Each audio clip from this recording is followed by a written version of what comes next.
Assalamualaikum. So, in today's class, we are going to start chapter 15.1. So, firstly, let's see what are we required in this chapter. अच्छा हमने scale drawings के ऊपर focus करना है यानी mapping वाला हमारा काम है. Let's look at work example 1. So it says a rectangular field is 100 meter long. अब हमने एक rectangular field बना लिया.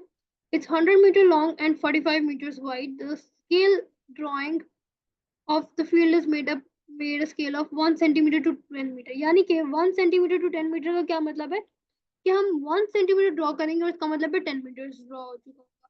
तो अगर 100 meters ड्रॉ करना है उसके लिए हमें कितने सेंटीमीटर ड्रॉ करना पड़ेगा 10 centimeter. यानी 10 centimeter की अगर हम लोग स्केल से लाइन लगाएंगे तो it is equivalent to 100 meters. और इसी तरह अगर मैंने 45 meters की लाइन लगानी है तो उसके लिए मुझे कितना लगाना पड़ेगा 4.5 सेंटीमीटर की लाइन यानी कि लेट्स से वो इतनी है. तो ये 4.5 सेंटीमीटर की जो लाइन है ये इक्विवेलेंट है 45 मीटर्स के. ठीक है, इस तरह से हम लोगों ने इस ड्राइंग को ड्रॉ करना है कि आपस में गिवन दे भी दिया. तो क्वेश्चन नंबर 1 देखते हैं. Question number 1 says on the plan of a house the living room is 3.4 centimeter long and 2.6 centimeter wide. ठीक है, and the scale of the plan is 1 centimeter to 2 meters.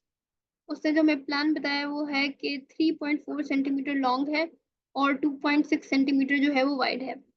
उसने कह दिया कि 1 सेंटीमीटर जो है वो 2 मीटर्स के बराबर है. तो अब आपने इसकी एक्चुअल लेंथ और एक्चुअल विड्थ जो आपने फाइंड आउट करनी है.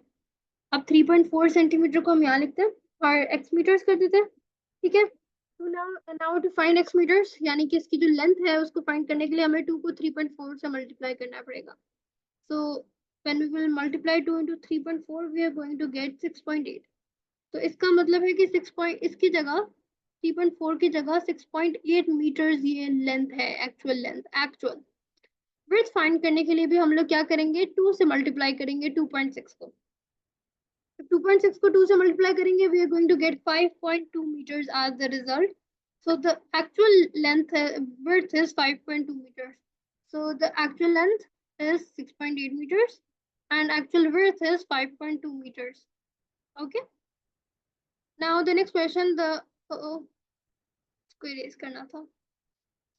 The actual distance between two villages is 12 kilometers. Calculate the distance between the match on whose scale is okay. अब हमारे पास एक चलो इसको हमने ड्रॉ किया है. ये हमें उसने बताया है कि ये एक विलेज है, उनका एक्चुअल डिस्टेंस जो है वो 12 किलोमीटर है. अब अगर ए पार्ट में 1 सेंटीमीटर से 4 किलोमीटर है तब हम लोगों ने क्या बताना है कि 4 किलोमीटर तक जो ये जा रही है लाइन. तो अगर ये स्केल हो तो इस स्केल के अकॉर्डिंग हमारे पास क्या वैल्यू आएगी. तो 12 किलोमीटर को यहाँ रखेंगे और x सेंटीमीटर फाइंड आउट करेंगे. x फाइंड करने के लिए हमें 12 डिवाइड बाय 4 करना पड़ेगा. We are going to get 3 centimeter. तो अगर उसका मैप पे जो स्केल होगा अगर 12 किलोमीटर है तो अगर ये स्केल हो तो हमें 3 सेंटीमीटर की लाइन ड्रॉ करनी है. और अगर 5 सेंटीमीटर की करनी हो उसमें भी सिमिलर ऐसे ही सॉल्व करेंगे. 1 सेंटीमीटर 5 किलोमीटर के इक्वल होगा तो 12 किलोमीटर कितने के इक्वल होगा x सेंटीमीटर के. तो x के लिए हम क्या करेंगे 12 divide by 5. This will give us 2.4 centimetre. तो इसका मतलब है कि अगर हम लोग कहते हैं कि 1 सेंटीमीटर 5 किलोमीटर के इक्वल है तो 12 किलोमीटर की जो ये लाइन है इसको हम लोग स्केल से 2.4 सेंटीमीटर की ड्रॉ करेंगे तो वो शो हो जाएगी. On to question number 3. A car ramp is 28 meter long and makes an angle of 15 degree with the horizontal. Okay, let's draw it.